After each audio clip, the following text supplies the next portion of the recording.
Hello hello. Je sais, ça fait très longtemps que j'ai rien posté sur cette chaîne. Il y a du contenu en préparation. Justement, il y a du contenu en préparation. Voilà. Mais je me suis arrêté parce que j'ai un petit truc à montrer. Parce que il y a des années, j'étais encore au lycée à l'époque, donc il y a plus de 6 ans je pense. J'avais parlé d'aller voir les traces de castor. Eh bien, c'est chose faite. Voici des traces du passage du castor en fait. Donc on a un arbre qui a été abattu. Visiblement l'arbre n'est plus là, ça veut dire qu'il a dû l'emporter avec lui. En tout cas je regarde autour, il n'y a pas le tronc. Il a dû l'emporter pour faire son barrage. Enfin ici ils font pas trop de barrages, ils font plutôt des huttes.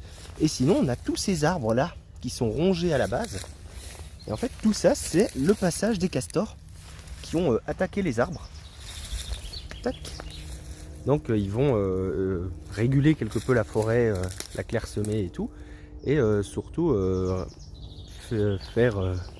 Alors normalement ici ils n'auront pas besoin de faire de barrage vu que la zone est stabilisée artificiellement.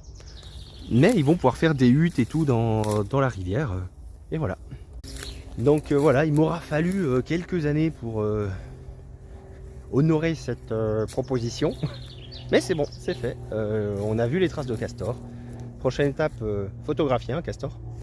J'en ai croisé un une fois et encore je l'ai entendu plus que je l'ai vu. Ça en fait un gros plouf, on était au milieu de la nuit en sortie de terrain pour l'Uni. Et voilà. Mais j'essaye de venir d'ici cette année, peut-être l'année prochaine, on va compter. Un coup aller voir les castors, faire une sortie castor.